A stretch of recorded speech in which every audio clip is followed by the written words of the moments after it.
Hello everyone. Today I'll be reading the Girl Crusoes. This is an adventure novel by Mrs Herbert Strang about three sisters who go on a sea voyage with their uncle after no longer being able to stay in their old house, despite his worries for their safety. It can be found on the Gutenberg project as it's in the public domain. Anyway, let's get started. Chapter 1: Tommy and the Others.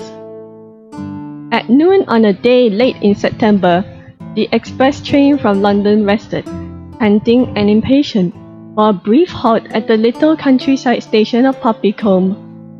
The arrival and departure of this train was the event of the day to most of the inhabitants, not only of Poppycombe, but of the surrounding villages. There were quite half a dozen people standing on the platform, and the station staff, consisting of 2 men and a boy, were moving about briskly. One man was busily engaged in handing various newspapers and packages, which had been thrown from the guard's van, to the people who had been awaiting them. The other man, a station master, was exchanging a few words with the guard at the end of the platform, while the boy porter, looking about disconsolately for some door to bang, distinguished himself by suddenly slamming the open door of the luggage van, much to the astonishment of the guard.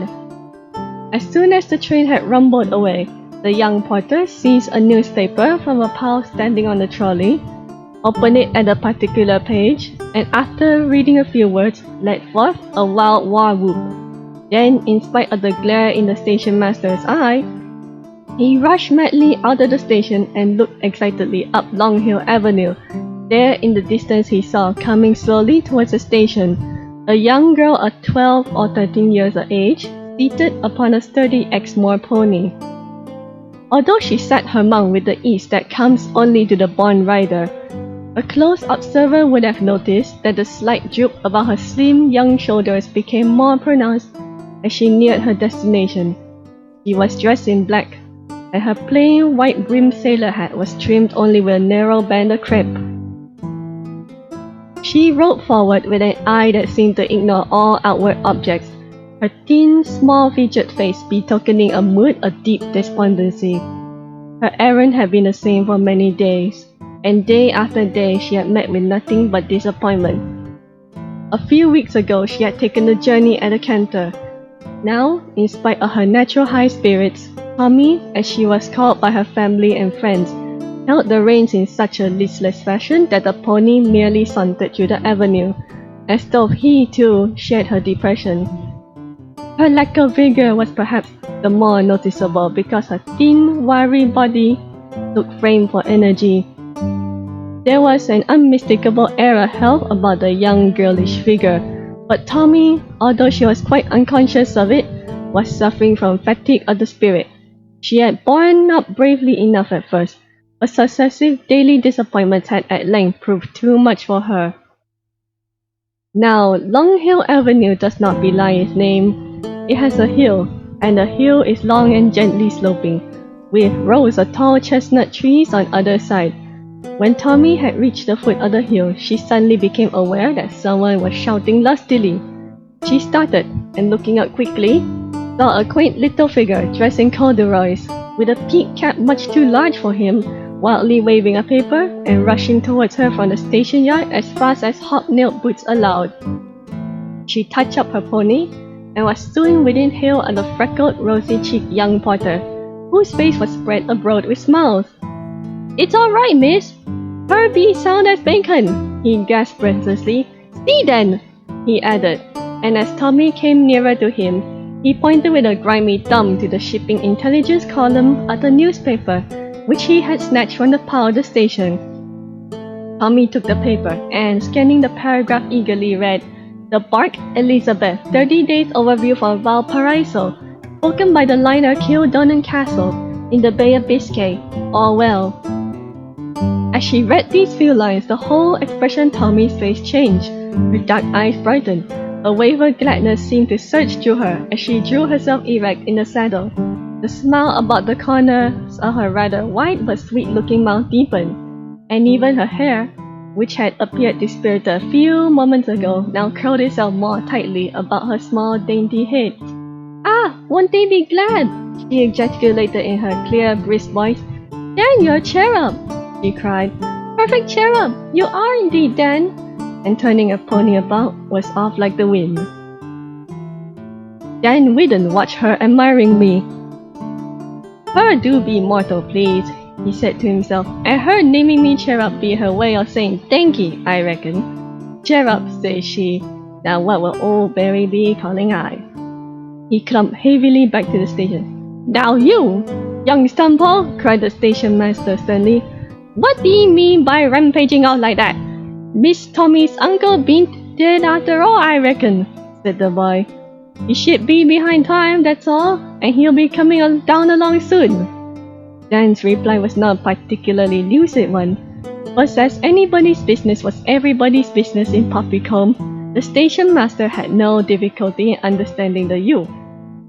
He warned Dan of the evil effects of not minding one's own business, and crossing the line, entered into a long discussion with his ticket clerk concerning Miss Tommy and her private affairs. Meanwhile, Tommy was galloping at breakneck speed the 4 miles which led to her home. About a quarter of a mile from Plumtree Farm, where the MacLeod family, Tommy's people, had lived for generations, she espied her sister standing at the gate leading to the paddock. They had heard the sound of the quick tramp of the pony's hoofs in the distance, and had rushed out to see why Tommy on this particular day was riding so furiously. On catching sight of them, she repeated in her own inimitable way Dan's method of breaking the good news. She yelled at the top of her voice and waved the newspaper high above her head. So excited was she that she almost threw the newspaper at her elder sister, and it dropped in a puddle formed by the recent rains. Tommy was off the saddle in a moment, and leaving the pony to find his way to the stable, she picked up the fallen paper, and wiping the dirt from it with a pocket handkerchief, gave it triumphantly to her tall, dark, handsome sister Elizabeth, while Mary, the second girl, drawing nearer to Elizabeth's side, stood quietly waiting. The 3 girls bore a certain family likeness to each other, but the differences were almost equally striking. The 2 elder sisters were tall and slim, and had the same dark-colored eyes, but there the resemblance ceased. In character, they were as far apart as the poles. Elizabeth, called after her mother, who had died when Tommy was only a few months old, was a capable girl of 19 years of age, with a magnificent head of rich dark hair and deep blue eyes. Her manner was grave and quiet. She had been a mother to the 2 younger girls ever since she could remember, and responsibility had made her old for her years. Her father, too, had made her his constant companion, and she had been his right hand in managing the farm and keeping the accounts during the years that had preceded his death a few months before. Mary, the second girl, who had just turned 15, was as fair as Elizabeth was dark, but with the same deep-colored starry eyes. She was the most studious of the 3, and was always a great delight to Tommy when she found her lost in some book of travel or adventures, to awaken her from her dreams by forming a mouthpiece with her hands and shouting poor Mary's ear, "Hello, are you there?" But Tommy's winning smile always disarmed Mary's wrath, and in spite of constant small disagreements, the 2 were excellent friends. The youngest girl, Catherine, our friend Tommy, was thin and wiry in build, somewhat short for her years, with small black twinkling eyes and little head running over with golden curls. Her chief characteristic so far was an endless capacity for getting into scrapes. A demon of mischief always seemed lurking in the twinkling depths of her merry eyes. Just now they danced with excitement, as she said, "Well, of all the cool customers, you must be the coolest, Mary. To stand there waiting, and to never change a hair, or to look over a paper in Elizabeth's hand, or anything. Oh dear, what can you be made of? Dear old Uncle Ben is coming home, coming home, coming home!" And catching Mary by the waist, she sang, "Waltz me around, Mary, waltz me around," and twirled her sister round and round until she was completely out of breath. "Don't make her stop it, Bess," besought Mary gaspingly. "Tommy, darling, do try to be a bit sensible," said Elizabeth with a smile. "Not I," said Tommy. "Why should I be sensible? as she gave Mary's pigtail a tug. Elizabeth, recognizing Tommy's mood and fearing there would be ructions presently, tactfully put her arm about her gay-hearted, mischievous small sister and led the way indoors. This was not the first time by any means that Elizabeth had acted peacemaker in the Westmacott family. When she was quite a child and Tommy a mere baby, she had often been called by Mrs. Pratt, the housekeeper, to see if she could induce that plaguy young limb to behave herself. Later on, Elizabeth had times without number pleaded with her father not to be so angry or quite so severe with his younger girl. However trying the child might be, and Mr. Westmacott, seeing that Elizabeth thoroughly understood the imp of mischief, as he called her the day he had been obliged to summon all hands on the farm to rescue her in a pony from bog, left her more and more to his eldest daughter's care. Then, when Tommy was old enough to accompany his sisters to lessons at the vicarage, again Elizabeth had to pour oil on troubled waters. For the vicar, an old friend of her father's, who had undertaken the education of 3 girls, and whose word had hitherto been taken as law, often became very irritable when Tommy would argue instead of accepting facts. As Tommy increased in stature, she became, under Elizabeth's wise guidance, more and more amenable to reason, but she never lost her absolute fearlessness and independence. All the girls had been encouraged by their father to live an open-air life, and Tommy always led the way instinctively whenever they went riding, driving, rowing, and fishing. The farmhouse was the old manor house. The huge kitchen, with its deep-seated fireplace and low-raftered oak beam ceiling, was now used as a living room. It had 3 deep bay windows, each looking across the flower garden onto the moors. The breath of autumn was in the air, but the hollyhocks and gladioli still flaunted their gay colors, as though they refused to own that summer had ended. The garden was Elizabeth's special pride. She loved to keep it an old-fashioned, old-world garden, and had herself planted sweet peas and stalks and the spiked gillyflower amongst the lavender bushes and the oleanders.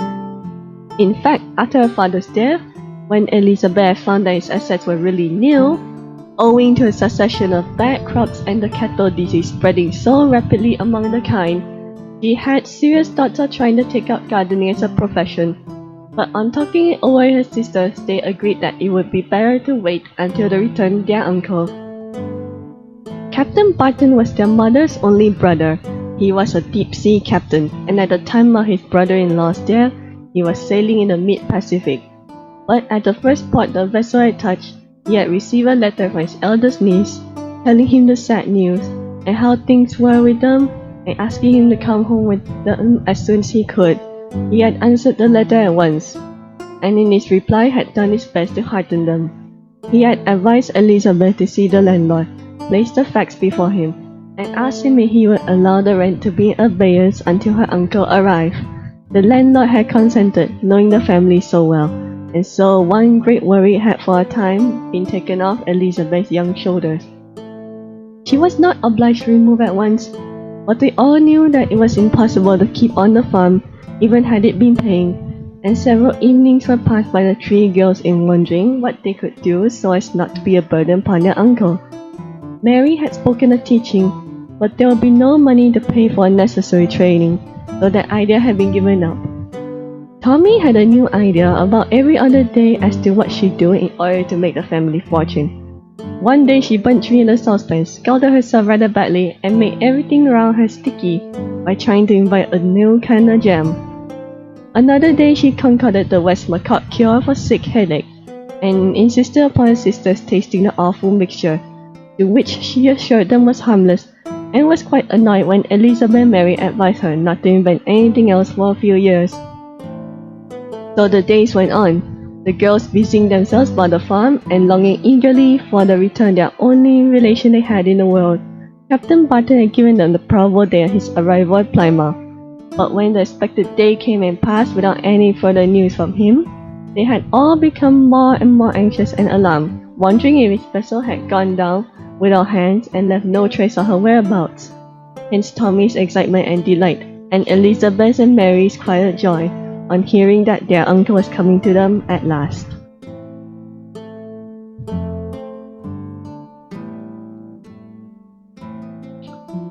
Chapter 2 Uncle Ben. During the next 3 days, the girls were restless with excitement.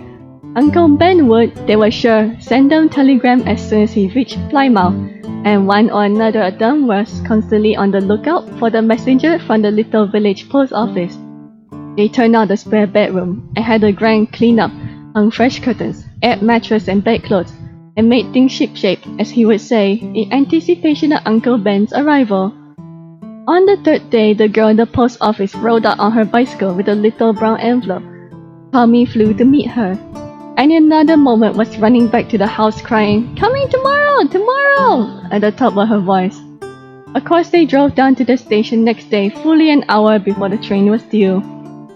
Tommy beguiled the time by weighing her sisters and herself on the station weighing machine, looked in at the booking office, ran to a signal box, and asked to be worked the levers, and other ways acted up to her reputation.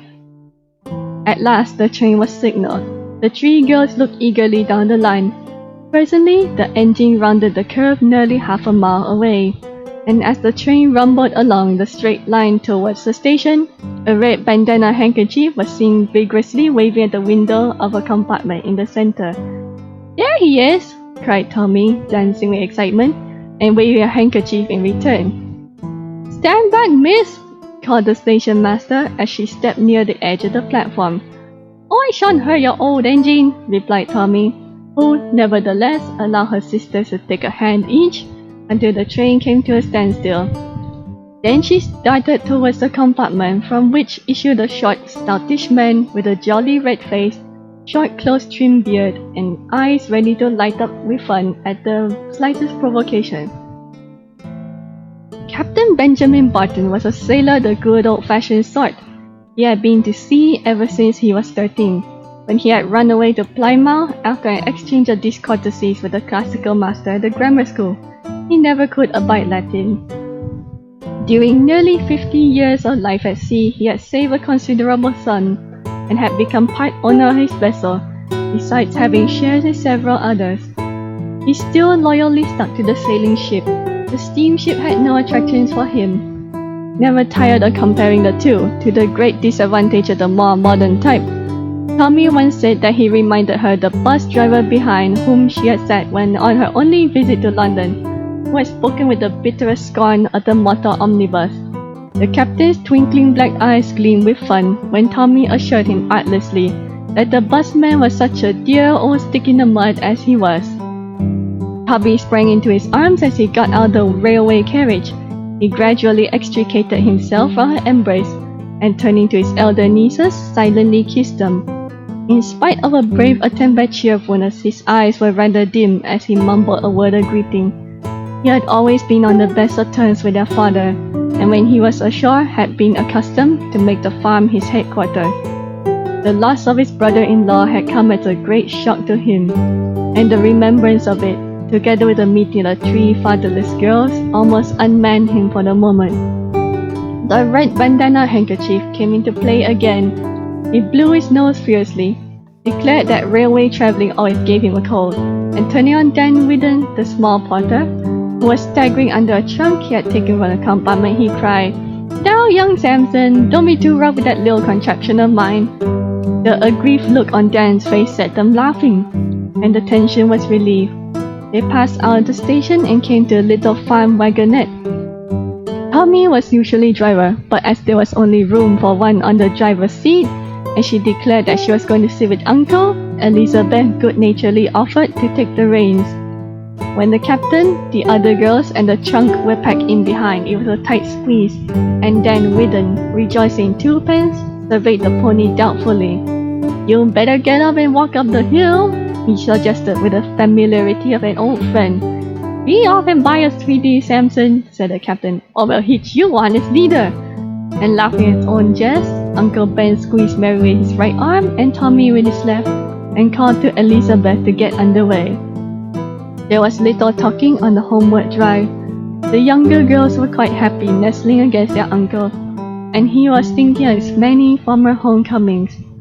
But when he entered the bright farm parlour and saw the spread tea table and the blazing fire which Mrs Pratt had kindled, then his jolly weather-worn face glowed, and he cried, in the same words he had used a score of times before. "East or west, home is best. How do, Jane?" "Nicely, thank you, sir," returned Mrs. Pratt with a bob. "Except for my poor feet." The girls smiled. They had heard the same question and answer ever since they could remember. When Uncle Ben came home, Tommy meanwhile had removed his hat. Mary had slyly stuffed his red handkerchief into his pocket, and now Elizabeth gently pushed him down into his favorite armchair. Mrs. Pratt, who suffered from bunions and hobbled about, made the tea, while Mary toasted what was in that country place still called a Sally Lunn. And Elizabeth fetched from the dairy, now very bare and forlorn, a pot of cool, delicious Devonshire cream. During these preparations, Tommy was content to sit at her uncle's feet, resting her head on his knees, and now and again giving his hand a squeeze. It was Tommy, however, who kept things lively at the tea table. "Now, Uncle," he would say, "you must have more cream in your tea, or you'll be as nervous as a cat." "Very well, my dear," was the meek reply. "A float I drink without milk or cream, sea cows not being tractable animals, you know. But when in Rome, do as the Romans do, eh?" "The dreadful old pun of yours! You expect us to punish you, don't you now?" "I'll be punched, dear Judy," returned the captain with a hearty laugh, and for some minutes he alternately cracked his simple jokes and devoted himself to his food. "I always say there's nothing in foreign parts to match the cakes and creams of Devonshire, and you'd know it if you live on sheep biscuit and sawhorse, my girl." "Where have you been this voyage, Uncle?" asked Mary. "Peru and Montevideo and other outlandish parts, my dear. I was held up in the doldrums, and water was running plaguey short. Water, water everywhere, but not a drop to drink, as that poetry fellow says. One more voyage, my girls, then I drop anchor for good." "We hoped you'd stay with us," said Elizabeth. "Couldn't do it, Bess," he replied. "I can hold a straight course, but I couldn't run a straight furrow for the life of me. No, one more voyage to the South Pacific Islands this time, then I'll take a snug little cottage somewhere by the sea and spend my days whitewashing it and getting worse tempered every day, and you shall keep house for me and smooth me down." And then Tommy put the usual question. It always came from Tommy. "What adventures do you have this time, Uncle?" Uncle Ben rubbed his chin and assumed an air of deep reflection. "Adventures? Well, the only one speaking about," he said slowly, "was when we were becalmed in latitude 35 degrees south, longitude 152 degrees east, I think it was. By the chart, we should have been about 150 miles from nearest land. But one morning, Long Jimmy, the tall fellow with one eye, you remember?" "Yes," said Tommy. "He helped me down the side last time I saw you off." "Well, he was looking at the time, and he sings out, 'Land ho!' I was on deck in a twinkling, I can tell you, and there, a couple of points on the starboard quarter, was a smallish kind of island, stretching away behind a lot of little islands pretty near as far as you could see. The biggest was as large as Mount St. Michael maybe, and all a white shining rock. I made a few remarks about the chart markers. I was thinking about putting out a boat to examine it, when, bless your eyes, that island began to move, and all the little ones after it." Here he drank half a cup of tea, and the girls waited breathlessly for him to continue. "Someone set up a cry, 'Sea serpent,'" he went on gravely, "and Sonny Pat, the little Irishman, you remember." "Yes, such a funny little man." "Go on, Uncle," said Tommy. "Well, Sonny Pat calls out, 'Begorra, sure 'tis the way opening it is.' And sure enough, that big island showed a gash right across the middle that grew wider and wider, and each side of it there was a row of teeth about as long as a church steeple. Jupiter! Was a fearsome sight. But Sandy Sam, you remember him, the big red-headed fellow. He's got more present mind than any able seaman I ever met. He outs with a big gooseberry we'd taken bushels on board at Greenland and flings it straight at the monster, knowing that sea serpents can't abide big gooseberries. Being the same line of business, you may say, well..." Here the story was interrupted, for the girls made a simultaneous rush out the old man. Tommy pummeled him, Mary put her hand over his mouth, and Elizabeth took his half-eaten cake and declared that he should have no more until he confessed that he had been fibbing. "You naughty, wicked old man!" cried Tommy as he shook with laughter. "Now you shan't have another cup of tea until you turn out your pockets. "I give in," said the captain. 3-1 isn't fair play. I had enough tea. Only let me get my pipe alight and then we'll see. As long as the girls could remember, their uncle, on his arrival, when his first pipe was lit, had turned out his capacious pocket, in which there was always a present some kind for everyone, besides oddments unaddressed which his niece appropriated their fancy, settled in the armchair with a big calabash pipe in his mouth. He plunged his hand into a pocket and brought out the red bandana handkerchief. "That's our flag!" cried Tommy. "Be quick!" "Patience," he replied, producing a tin of tobacco and a knife. "We'll let you keep them," said Mary. "What next, Uncle?" "Well, here's a small parcel with somebody's name on it, and it looks uncommon like Mary." Mary seized the parcel, opened it, and uttered a cry of delight as she unfolded a pretty Indian scarf. "Oh, you dear!" she cried, giving him a kiss.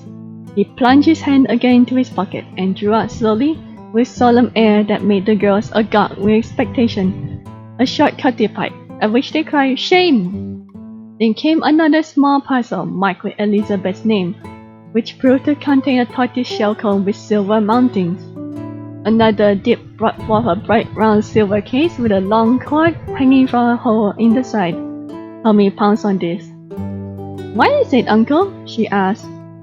"It's a contraction for getting a light in the wind, given to me by an old friend in Valparaiso," replied the captain. "'Twas kindly meant, to be sure, but I never used it.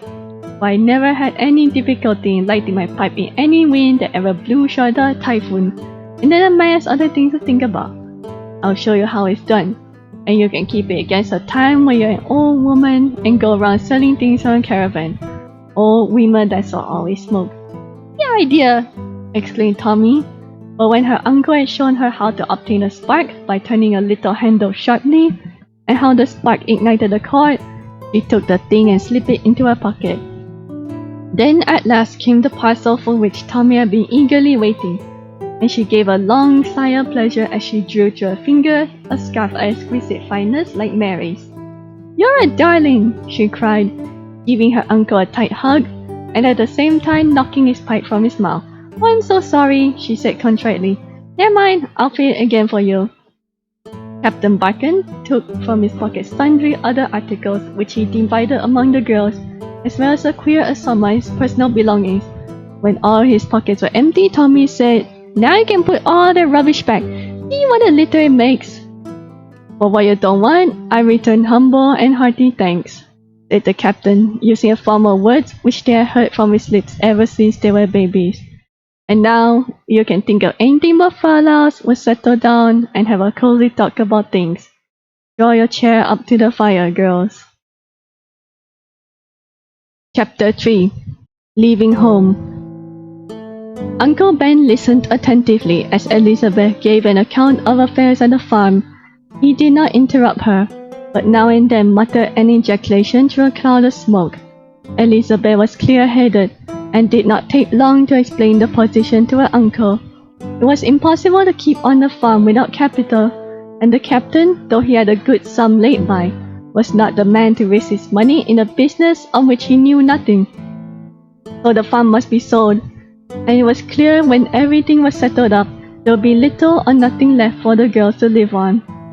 They mentioned the ideas they had of earning their living, and the obstacles in the way, and Captain Barton puffed at his pipe and pulled his beard, and every now and then stroked Tommy's hair as she leaned against his knee. He grunted. When all had said their say, "There's only one way out of the difficulty I can see." He paused impressively, and the girls looked at him with expectation. "And that is," he went on, weighing each word, "to get you a splice." "Splice!" cried Tommy. "Married, you mean? Me married?" "Well, not you, perhaps not yet a bit, seeing it's only a little tomboy sort of thing." "Dang, how dare you!" cried Tommy, pummeling her uncle's leg. "Made a thing of beauty, my dear," said he meekly, which, as the poet says, is a joy forever. "You wouldn't think me a joy for long, I can tell you," returned Tommy. "But really, it's too ridiculous. Bess, you don't want to get married?" "Not for a living, certainly," said Elizabeth. "Of course not," added Mary. "Well, that's squash, and you can't think of any better, Captain Barton. Why, you're not married yourself. No, my dear, I never tried, replied her uncle apologetically. Well now, there's that notion I mentioned a while ago. Little cottage by the sea, you know, we for me and the 3 Graces, eh? You'll be simply awful, uncle, cried Tommy. Whatever should we do all day? We should all become perfect cats, and you'd have a simply horrid time. No, you want us to live with you. You must take a house somewhere where we could work. Earn our salt, you know. I'm not going to be a burden to anybody. That's a fine spirit, to be sure. They must be London, I suppose. That third way you're rather hit.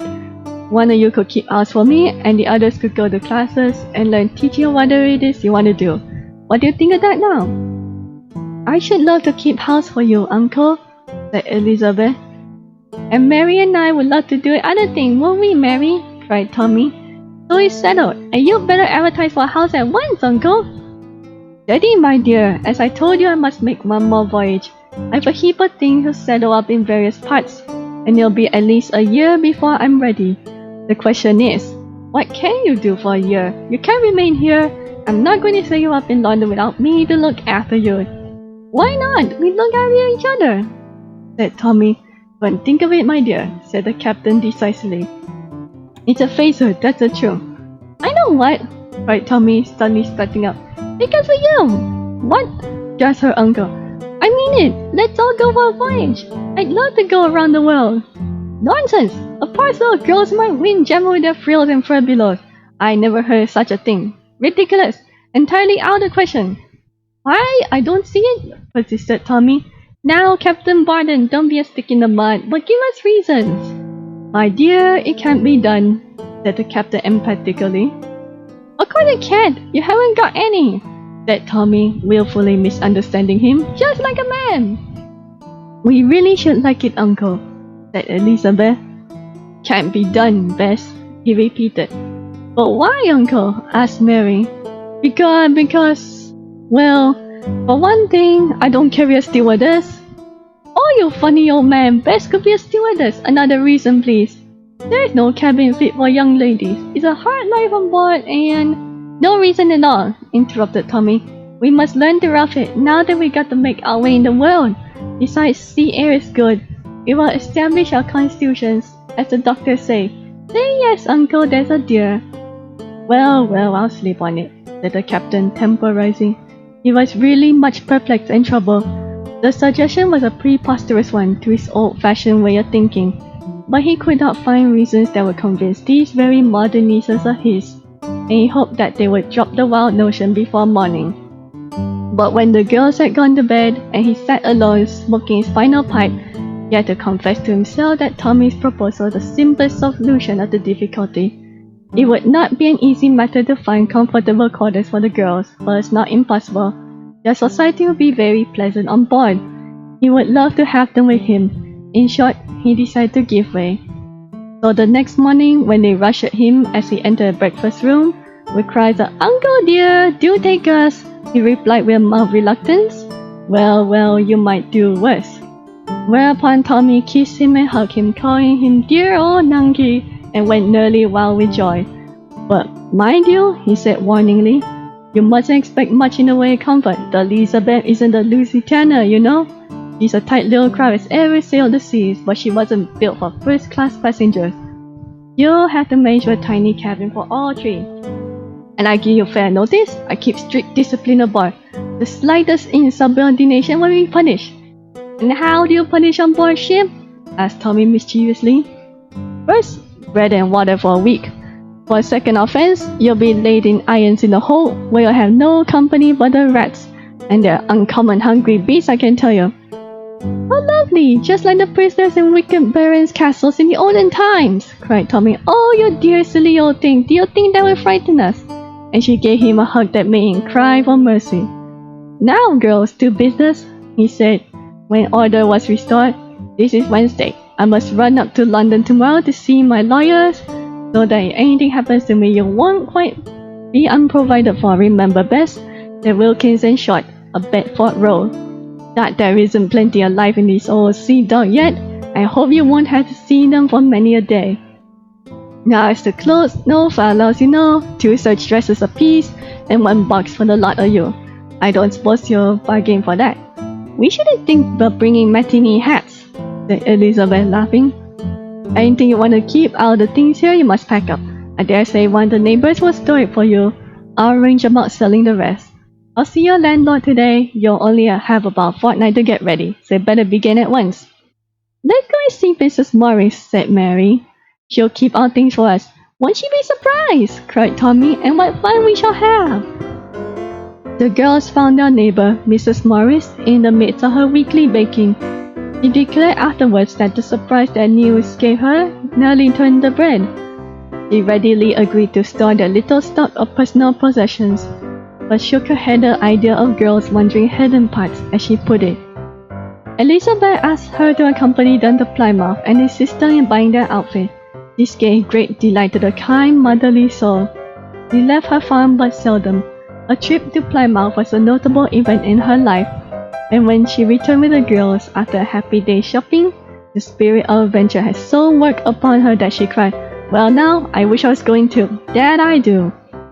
Imagine the bustle and excitement the next few days. Uncle Ben was in London. In his absence, the girls worked hard in their preparations. They got a sewing maid from the village, and all four worked early and late, cutting out and making 2 sets of blouses, one for ordinary use, and the other for any very hot weather they might encounter on the voyage. Even Tommy, not usually an industrious young person in such matters, did her fair share, though it was a great trial of patience to have to finish the overcasting all the seams before Elizabeth would lay them aside ready for packing. Everything was complete before Uncle Ben's return. The girls had finished their outfit and packed it away in their new cabin trunk. Their treasures were also packed, ready to be handed into Mrs. Morris' keeping. A few pieces of furniture which Elizabeth could not bear to part with had been warehoused at Plymouth. The remainder, together with the farm stock, was to be sold after their departure. Tommy was very woebegone at the idea of selling her pony, and when Joe Morris offered to keep him for her and give him his food in exchange for his services, that was his thoughtful, pleasant way of putting it. She hugged the burly farmer and called him a dear old man. At last, Uncle Ben returned. The last arrangements were made, the last adieu said, and one fine day the little party of 4 drove to the station to take train to Southampton, where the bark Elizabeth was refitting. The girls waved their handkerchiefs gaily in response to the parting salutations of the villagers, but they fell very silent when their old friends were out of sight. And the captain, looking straight before him, heard a sob or two on each side and behind. Like a wise man, he said nothing about the sadness of leaving the old home, but related some of his recent experiences in London. I met a fine old friend of mine, a missionary. He is stationed on one of the South Sea Islands and hasn't been home for 20 years. A real good sort is Henry Cork. He has only been home a month, and yet he's going out almost at once. There's devotion for you girls. I'd asked him if he'd like to come with us, offered him the attractions of refined female society. That was enough to choke him off, interrupted Tommy. I hate to be called female. Well, perhaps it was a mistake not to say tomboy. Anyway, Cork wasn't too much of a hurry to come with us. Prefers one of those dirty, clanking steamers. Mighty poor taste, I call it. By the time they reached the station, the girls had thrown off their despondency and began to glow with excitement as they realized they were actually entering upon a new life. Tune in next week for the continuation of the Girl Crusoes. Before I sign off for today, I'd like to give my thoughts on this novel so far and the naval fiction genre as a whole. I like that this novel features young women as the protagonists. When this novel first published, women weren't usually main characters of adventure, survival, or naval fiction by themselves. Even their uncle has his doubts about how well such a trip would go, but he relented and let them go on board with him. It's got a family dynamic like the Swiss Family Robinsons.